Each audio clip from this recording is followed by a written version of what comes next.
બોલ હો તારે ખબર પડે જોહાર અજો જોર હો જોહાર જય આદિવાસી जय आदिवासी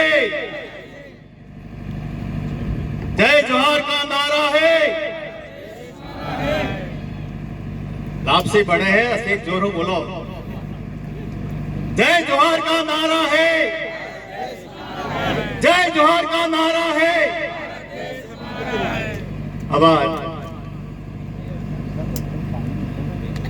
आज रोज महाराणा पूजा बेल जन्म जयंती निमित्ते उपस्थित सर्वे वडीलो बहनों बाळको તેમજ યુવાનો અને ખાસ આ કાર્યક્રમને સફળ બનાવવા માટે જે મહેનત કરી છે અને સંખ્યા પરથી તમને દેખાય છે કે આ કાર્યક્રમ સફળ નીવડ્યો છે અને દૂર દૂરથી રાજસ્થાન થી મહીસાગર થી દાહોદ થી ગાંધીનગર થી અમદાવાદ થી અરવલ્લી થી સાબરકાંઠા થી અને બનાસકાંઠા થી વડીલો અહીં ઉપસ્થિત થયા એ જ આપણી સફળતા છે એ જ આપણો વિશ્વાસ છે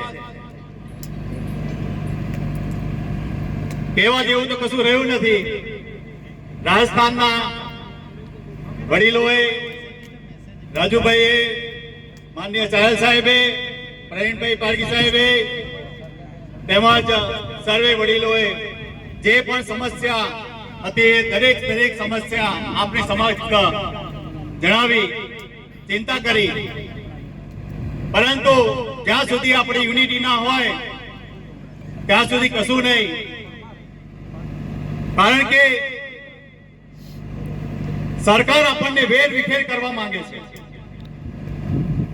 અમુક બાબતો આપણને ખબર નહીં હોય આપણો અભ્યાસ ક્યાંક ઓછો હશે તો આપણે જોઈએ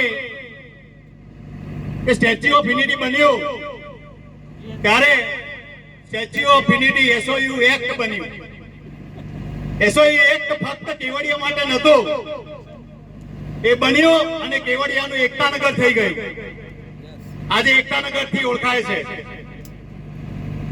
એ રીતે ફક્ત તે કેવડિયા માટે નથી કેવડિયાથી ઉત્તરમાં આપણે ત્યાં સુધી દક્ષિણમાં છેક ડાંગ સુધી પૂર્વમાં દાહોદ સુધી પશ્ચિમમાં કચ્છ સુધી આ એક એટલો બધો ગંભીર છે કે આપણો વિનાશ નક્કી છે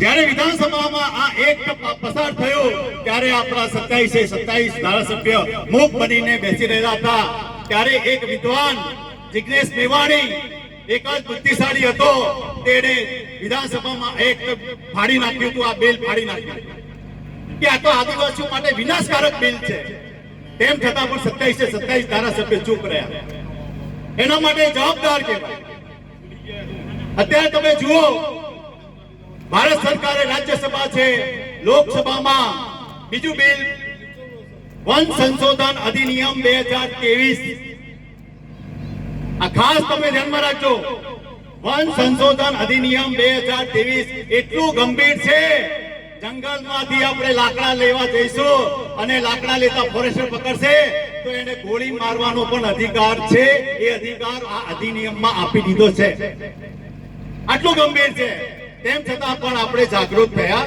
નથી બીજું કેટલીક બાબતો જોહાર શબ્દ વિશે છે હિન્દુ આદિવાસી ખ્રિસ્તી આ શબ્દો પણ ખૂબ જ ભયંકર છે 1950 માં સંવિધાન સભાની સભામાં જ્યારે આદિવાસી શબ્દ ત્યાંના જે સંવિધાન સભાના સભ્યો હતા તેમને નહીં સ્વીકાર્યો ત્યારથી આપણી પડતી ચાલુ થઈ ગઈ કારણ કે સંવિધાનમાં આદિવાસી શબ્દ છે જ નહીં તમે સંવિધાનના બંધારણમાં એક પણ શબ્દ ક્યાં લખેલો એક પત્તા પર બોલી સંભળાવો ત્યારે જ આપણને મોટો અન્યાય 1950 માં થયો ત્યારે અનુસૂચિત જનજાતિ મૂકી દીધી અનુસૂચિત જનજાતિ મૂકવાની સાથે ઘૂસણખોરી આખા ભારત દેશમાં શરૂ થઈ ગઈ કોઈ આદિવાસી બની ના શકે પરંતુ અનુસૂચિત જનજાતિ બની શકે એટલે આપણા ગુજરાતમાં હોય કે બીજા રાજ્યોમાં હોય, આપણા ગુજરાતમાં રબારી, ભરવાડ, ચારણ, ઠાકરડા, કોળી, રાઠવા આ બધા અનુસૂચિત જનજાતિ બન્યા છે, એ લોકો આદિવાસી નથી. એ નુકસાન આપણે 1950 માં થઈ ગયું. ખબર હમણાં પડી આપણને જ્યારે આ લોકો ઘૂસણખોરી કરી, વોટ્સઅપ આવ્યું, ફેસબુક આવ્યું, સોશિયલ મીડિયા આવ્યું, ત્યારથી આપણને ખબર પડે કે આટલું બધું નુકસાન થઈ ગયું છે. તમે અંબાજી ફરવા જતા હશો, દર્શન કરશો, ગબ્બર ઉપર જશો તો ગબ્બરની પાછળનો છેડે જોજો જગદીશભાઈ તરાલ ભાઈ છે, એક કાર્યક્રમ થયો તો 9 ગામ વિસ્થાપિત થવાના છે. ખરું ને જગદીશભાઈ? 9 ગામ અત્યારે કામ ચાલુ છે. ગ્રીન પ્રોજેક્ટ, મોદીનો ગ્રીન પ્રોજેક્ટ કરીને નામ આ પ્રોજેક્ટ ચાલુ છે.